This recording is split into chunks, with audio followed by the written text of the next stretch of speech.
Shabbat Shalom. It is always a pleasure to be able to introduce my dear friend, colleague, mentor, and teacher, Rabbi Steve Foster. In Pirkei Avot, in the Mishnah, there is a phrase that says, "Aseh lecha rav ukne lecha chaver." When you get yourself a rabbi, a teacher, you have acquired a partner and a friend. And for 54 years, Rabbi Stephen Foster has been part of the soul and has touched the souls of this congregation. And so on this very, very special Heritage Shabbat, it is my great joy and pleasure to call the Rabbi Emeritus of Temple Emanuel, Steve Foster, to address the congregation. Sure. You can do whatever you want. I'm going to speak on it. Is that all right? Because they had me. So last night I said, when you asked me what should go into the time capsule, I said a guitar, right? We also should put iPads in there too. So, well, it's a privilege to have this opportunity to be with all of you, to listen to this wonderful choir. It was terrific, or will be terrific, continues to be terrific.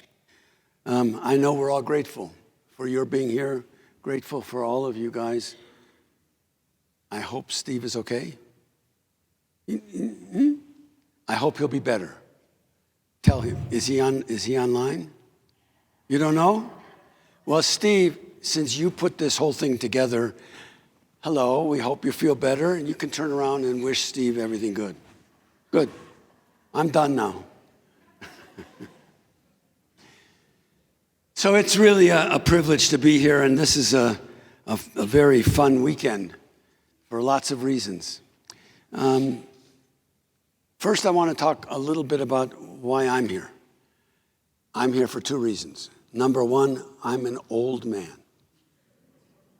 You don't have to be so quick to acknowledge that. I'm an old man, and I've been here a long time.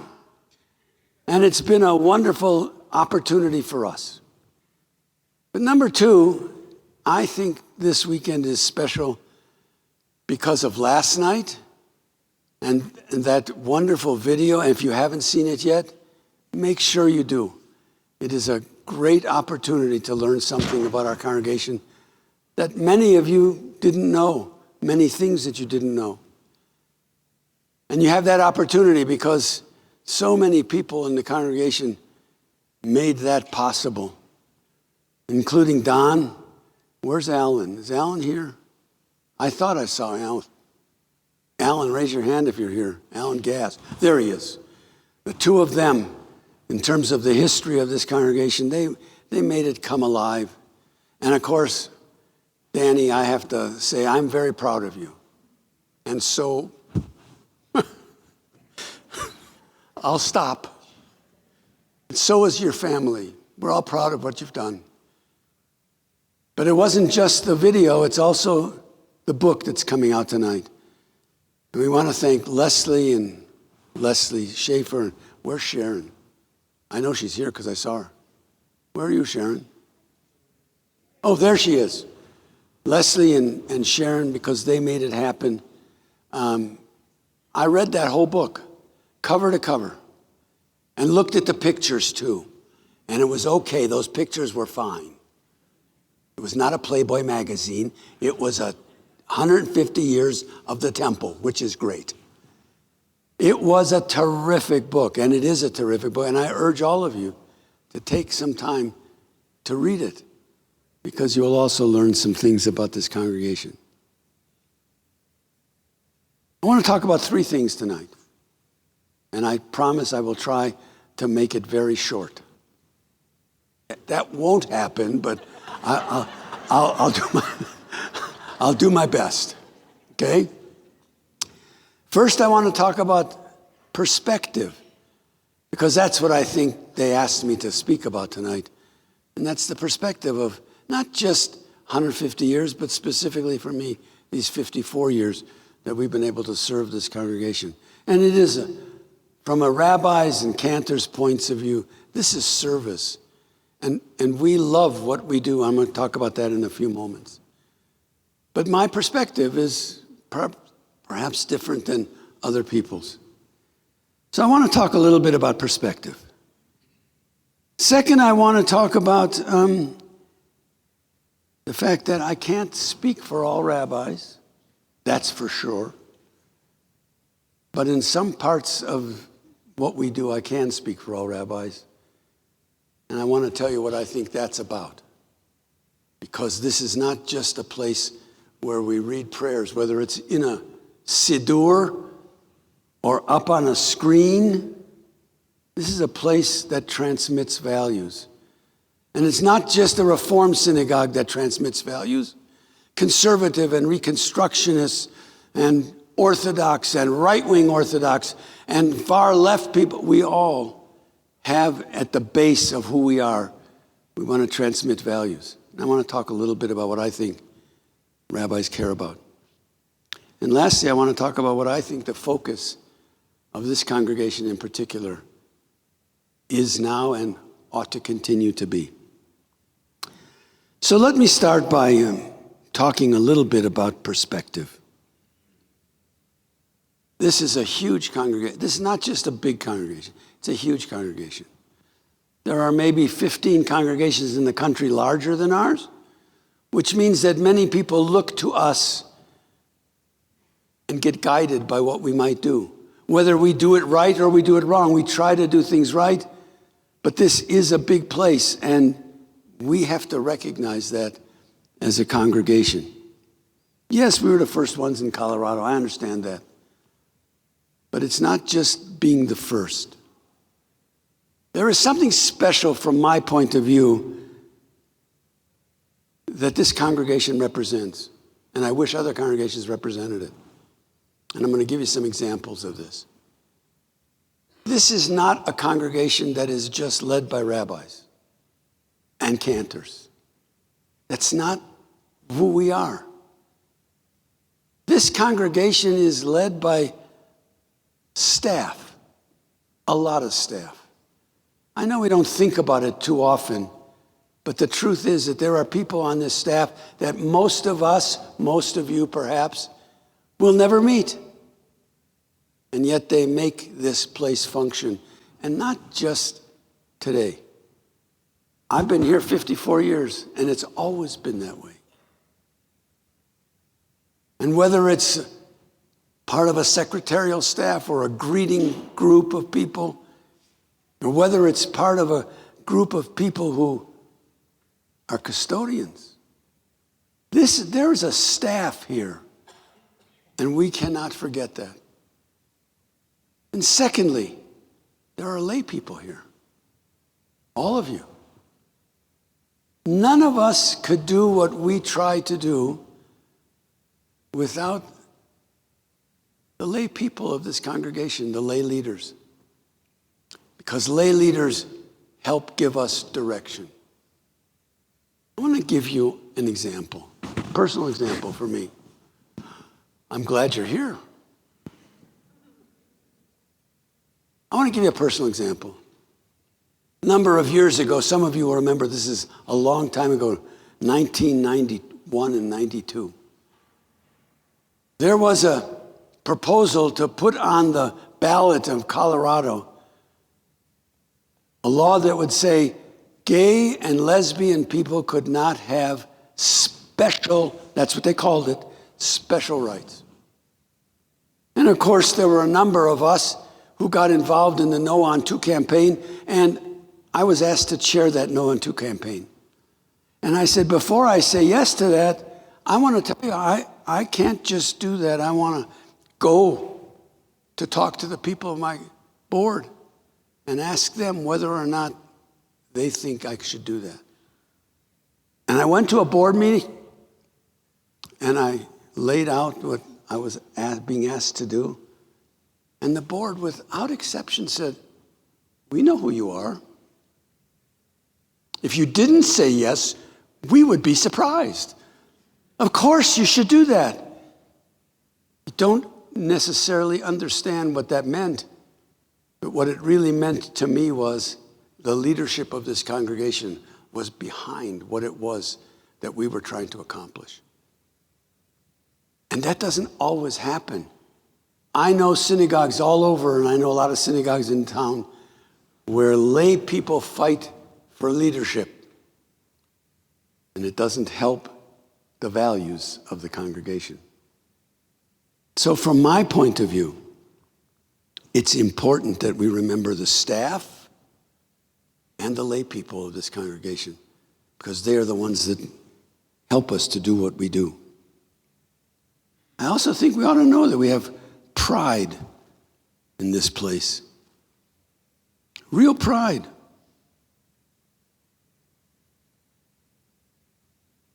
I think about the earliest days of this congregation and other generations as we move through it.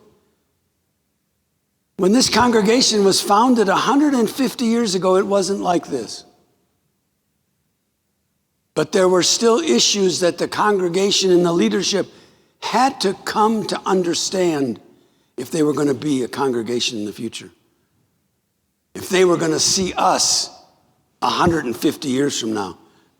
Things like, why did they come together in the beginning? I want to tell you, it wasn't to bring a choir together. Although we're going to talk about that in a second too. It wasn't then to bring a choir. It was to find a place to bury their dead. First thing that we had to do as a Jewish community was find a place that would respect the lives of those who have gone before us.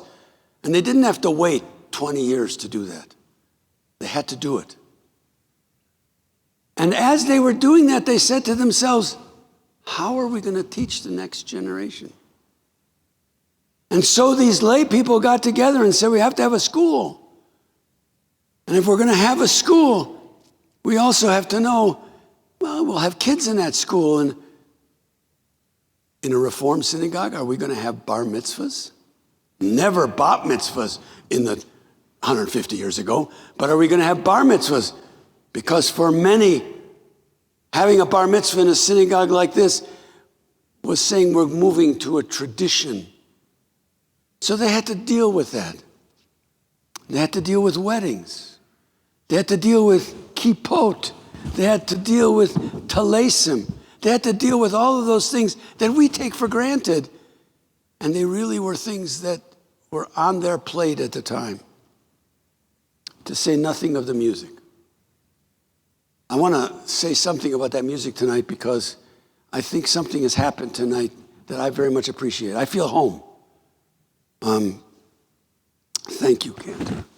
I really do. I feel home. I grew up with Lewandowski, with German Jewish music, with organ music. That's how I grew up. I grew up in Temple Emanuel in Milwaukee, and that's precisely what we had. And when I came to this congregation 54 years ago, that's what we had. And there was a transition into Debbie Friedman. We did Debbie Friedman tonight, some of her old stuff. Great stuff. And we also have moved, not just from the Lewandowskis and the Debbie Friedmans, but we've come to understand something about modern Jewish music, which gets written every day. And you all allow everybody to have that opportunity to be heard. It's important. Do I think it'd be better if we had more Lewandowski? Of course. That's part. Thank you. Of course, because that's what I'm comfortable with. But when I said last night we should put a guitar into the time capsule for the future, I was recognizing the fact that guitar music, not just organ music, is a part of modern Jewish life.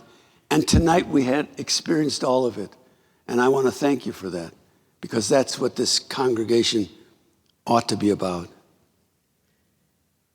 I want to speak just briefly about speaking for all rabbis. Obviously, I can't speak for all rabbis and say what is right and what is wrong. But I can say the following to you. Our task as rabbis is to be pastors, and it's to be challengers. I believe that, by the way. Most of you have heard all this many times before.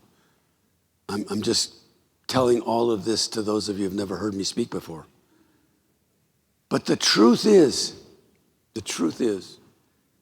we are not just to be challengers. If we're going to make the world a little better place, we have to help people to understand what the values of Jewish life are about. And we have to take pride in that. Some of you have been to my office before. Not here anymore, but Did you think I wouldn't say something about that? Okay. So in my office here, when I had an office, it's okay. It's okay. On the wall behind my desk and on the wall behind my desk at home, there is a phrase from Rabbi Israel Salanter, 19th century Jewish ethicist. And it said the following: a rabbi whose congregation does not disagree with him is not really a rabbi. And a rabbi who fears his congregation is not really a man. That's always been in my office. Why? Because I believe that for rabbis, our task is to challenge our congregation to do better, to be better, to live the values that we say are ours, not to let somebody else do it for us. And I believe that. I also believe it because, and this is part of my own perspective, freedom of the pulpit has already been won. It's no longer a time when lay people would tell rabbis what they can and cannot say. And I speak for rabbis when I say that. We are grateful to lay people who have made that possible, but don't ever forget that we have the right to use the prism of Jewish values to help our congregation understand what we ought to be doing. And I believe that with all my heart and soul. Why? Because that's how we become better human beings. There was a rabbi who served this congregation, and you'll see his picture in the book, and if you get a chance to look at the video, you'll see it. And it's not Rabbi Stone, whom I loved. I did. But it was Rabbi not William S. Friedman. That was my son Danny's hero. My hero was Herbert Friedman.